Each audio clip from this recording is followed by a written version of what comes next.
Hello and welcome to the Mirror's Facebook Live. We're joined today by Brian Kastner of Amnesty International. Brian is a senior crisis advisor at Amnesty, and he's going to be speaking to us today about the situation in Afghanistan ever since the Taliban returned to power. So Brian, thank you very much for joining us today. Yes, lovely to be with you. Thank you. Great to have you. And we're going to be speaking a bit about the Taliban's rise to power, what it means for the people in Afghanistan, and what Amnesty is doing to protect the rights of those people. So should we just start off talking about what you've been doing? Because you've previously worked in the military forces, haven't you? I have. I mean, I've been at Amnesty now for several years. I'm a senior crisis advisor, which means I do war crimes investigations, investigations to human rights violations, abuses, civilian casualties. And that's why we were in Afghanistan for several weeks before the fall of Kabul. Of course, there's been a lot of focus, obviously, on Kabul, on the provincial capitals that have fallen like dominoes. But before that, there was really heavy fighting for months. And so we were there to speak to internally displaced people, families of victims of, the people that died in the violence. But then also, of course, we did a report. We uncovered a massacre that had happened in Malistan, which is a Hazara-dominated district outside Kabul, and the killing of 9 Hazara men, that had happened in July. And so this is just one village, of course, in one district. But it's an indication that, long before the world noticed that Kabul was on the verge of falling, there was, heavy fighting and really an impact on just average civilians and average people in Afghanistan. I think we've got a graphic somewhere of where a place on the map where this massacre happened. Do you want to just talk to us about how you uncovered this? Absolutely. So we spoke to family members of victims, eyewitnesses, people that buried the bodies, and some people were able to flee from this village, Mundadarakt, which is, again, in Malistan and Ghazni province. Some had fled. Some family members were not able to. Cell phone service has been cut, and so they are not able to speak to their families that are still back in this village. But they told us the story of how there was fighting between government forces and the Taliban. And once the Taliban took over their village over the course of 2 days, this is a tiny place. This is like 30 homes. 40 men lived in the village total, but out of those 40 men, 9 would end up dead in 2 days. Some of them pulled from their homes and tortured, some executed at checkpoints, some executed for seemingly just no reason. There was 2 of the people had mental health conditions and just happened to be in the village and were, didn't flee to safety in time and were executed with gunshots to the head. So it's really just horrific torture, beatings, broken bones, and then the executions that followed. Yeah, it's absolutely awful stories coming from Afghanistan. And it does seem that, as you said, this happened back in July, didn't it? There seems to be there's been a huge substantiated increase in Taliban violence in Afghanistan. Right. So, our concern is that, again, this is one village in one place. And at Amnesty, we spend a lot of time verifying this. We speak to many, many people. It takes days and days of interviews for us to corroborate and piece this together. But because of the cell phone outages in many parts of the country, because Taliban dominated social media, or Taliban-friendly social media is putting out the only videos and photos from many of these places, we just simply don't know what's happening outside the major urban centers. And the Taliban have a 25-year track record of obviously persecuting women, persecuting religious and ethnic minorities, widespread human rights violations. We don't need to go into all of them now, but we just simply don't know. There's a communications blackout, and so our concern is that obviously that we uncovered one village, but how many more villages are there like this across the country? And we've got a question from a reader here, Tandani Jackson, who asks, "What are they really fighting for?" So, what are the Taliban fighting for? This is an interesting question. They want I think what we've seen over the years is that what was the government of Afghanistan was corrupt, had lost the popular support of the people, I mean, the government had caused widespread civilian casualties through the fighting, through their airstrikes, and just lacked the legitimate support. And the Taliban rule has been brutal and has been extremely conservative and extremely, harsh to, like I've said, ethnic and religious minorities. But there's a coherent ideology.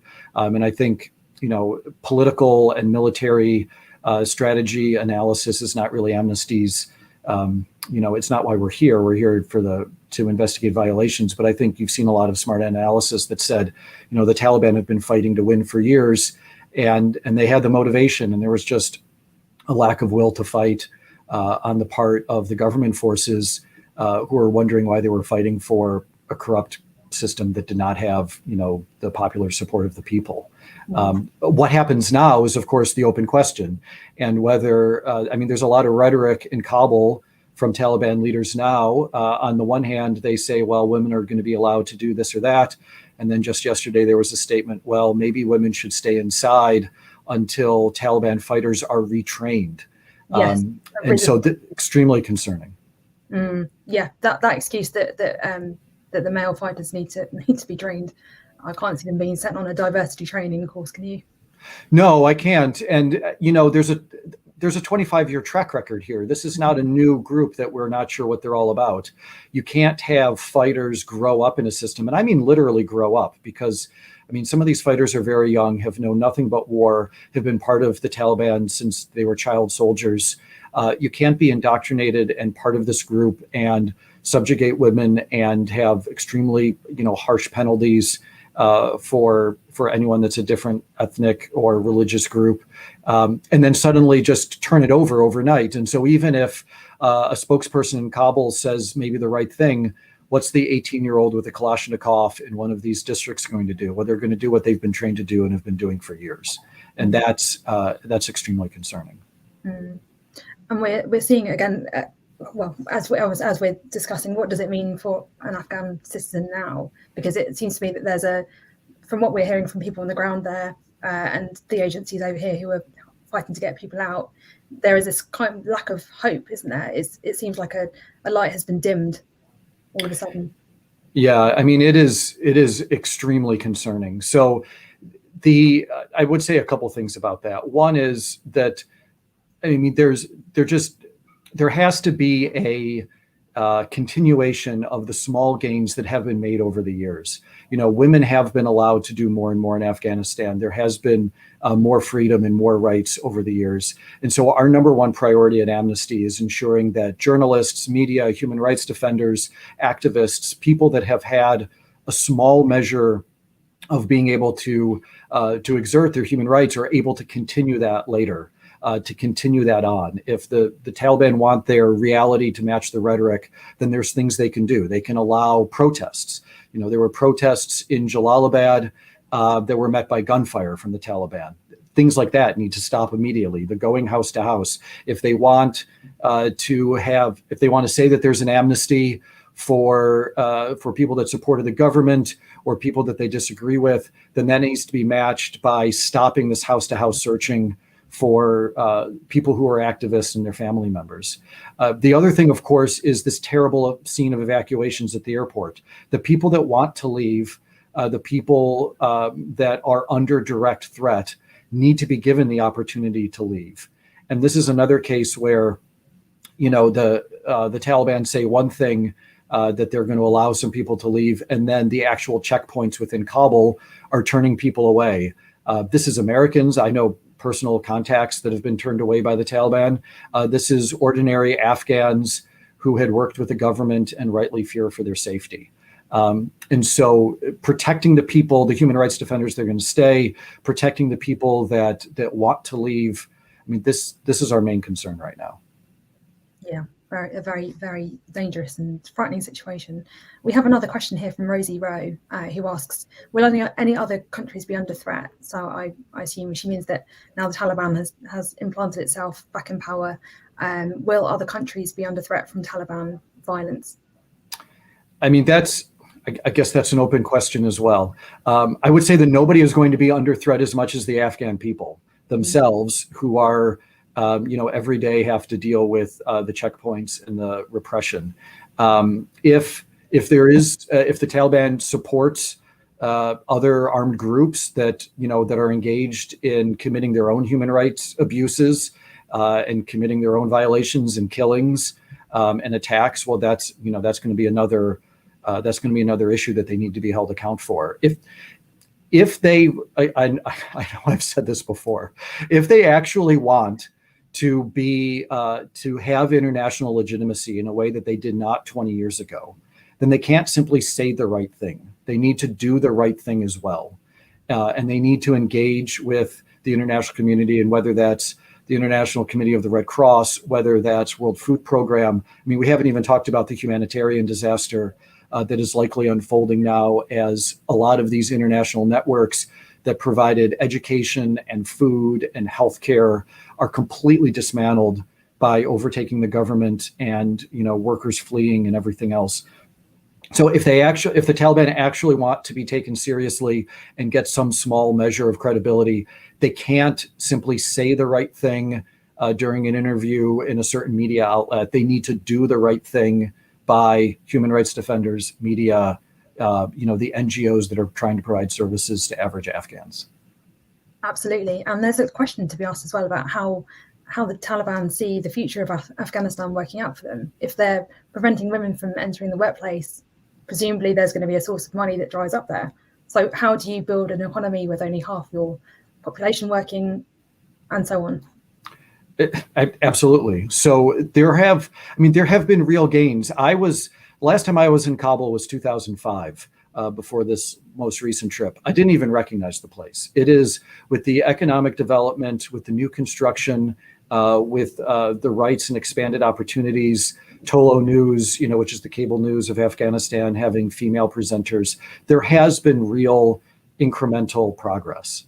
And of course, that Tolo News presenter interviewed a Taliban official on the first day, and then has since then, said that perhaps she's not able to work.